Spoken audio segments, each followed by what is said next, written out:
कंगना के अपमान पर चुप्पी क्यों? संजय राउत ने महिला का किया अपमान। शिवसेना प्रवक्ता संजय राउत ने कंगना को कहा हरामखोर। सीएम उद्धव ठाकरे ने साधी चुप्पी। कंगना को गाली देकर संजय राउत ने दिखाई अपनी बहादुरी। शिवसेना प्रवक्ता संजय राउत ने सारी हदें की पार। एक महिला को कहा अपशब्द। कैमरे पर देश की बेटी को दी गाली। ये बेटी कोई और नहीं, झांसी की रानी का रोल करने वाली कंगना रनौत है, जिन्हें संजय राउत ने दी गाली, जिन्होंने अकेले दम पर उद्धव सरकार को हिला रखा है। शिवसेना ये वो बाला साहेब ठाकरे की पार्टी है, वो बाला साहेब ठाकरे जो महिलाओं की इज्जत करते थे, जिन्हें महाराष्ट्र का शेर कहा जाता था। आज उस पार्टी के नेता सरेआम कैमरे पर महिला को गाली दे रहे, उसे मेंटल केस बता रहे। सरकार व मुंबई पुलिस पर सवाल उठाने पर जवाब देने की बजाय शिवसेना नेता गाली गलौज पर उतर आए, अभद्र भाषा का कर रहे इस्तेमाल। संजय राउत के बयान पर महाराष्ट्र के मुख्यमंत्री उद्धव ठाकरे ने साध रखी है चुप्पी। संजय राउत शायरियों से दिखा रहे अपनी हिम्मत, ट्वीट पर कंगना पर कस रहे तंज। आखिर किस हिम्मत की बात कर रहे हैं संजय राउत? एक महिला को गाली दे रहे क्योंकि उसने मुंबई पुलिस पर सवाल उठाया। ये उस देश की बेटी का अपमान है जहां बेटियों महिलाओं को देवी के रूप में पूजा जाता है। बात बात पर देश में इंटॉलरेंस की बात करने वाले आज सभी चुप हैं। एक महिला के अपमान पर शिवसेना नेता द्वारा कंगना रनौत पर दिए गए अपमानजनक बयान को लेकर न तो लेफ्ट गैंग सामने आया, न तख्ती गैंग, न धरना प्रदर्शन की बात हुई, न संजय राउत से माफी मांगने को कहा गया। कंगना ने भी किया पलटवार, संजय राउत को जमकर लताड़ा। शायरी से अपनी हिम्मत दिखा रहे संजय राउत को कंगना ने भी दिया करारा जवाब। संजय राउत की मानसिकता पर उठाया सवाल। कंगना यही नहीं रुकी।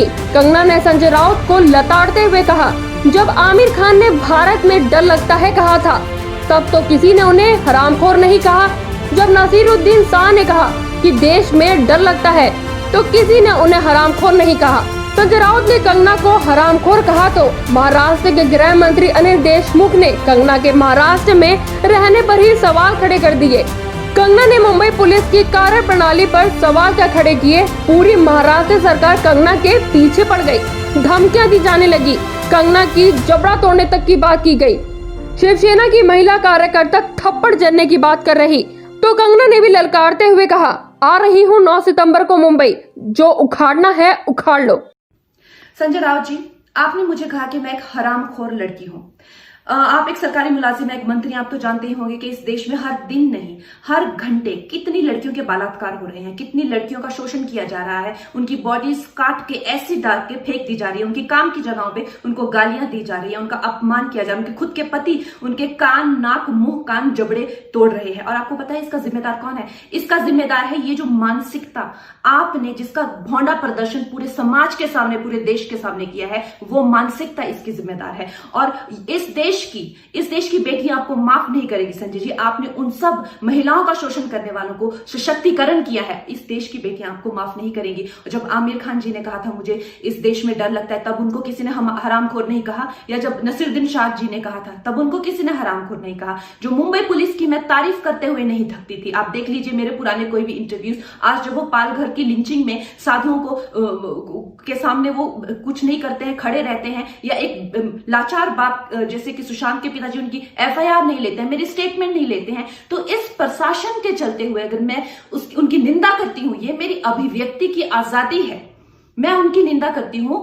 संजय जी, मैं आपकी निंदा करती हूं, आप महाराष्ट्र नहीं हैं, आप ये नहीं कह सकते कि मैंने महाराष्ट्र की निंदा की। और संजय जी, मैं 9 सितंबर को आ रही हूं, आपके लोग कह रहे हैं कि आप लोग मेरा जबड़ा तोड़ देंगे, आप लोग मुझे मार डालेंगे। आप लोग मुझे मारिए, क्यों? क्योंकि इस देश की जो मिट्टी है वो ऐसे ही खून से सींच कर इस देश की जो गरिमा है और अस्मिता के लिए न जाने कितने लोगों ने अपनी जान दी है। और हम भी देंगे संजय जी, हम भी देंगे, क्योंकि हमको भी वो कर्ज निभाना है। मिलते हैं 9 सितंबर को। जय हिंद, जय महाराष्ट्र। नीलेश पाठक के साथ news bureau action India TV.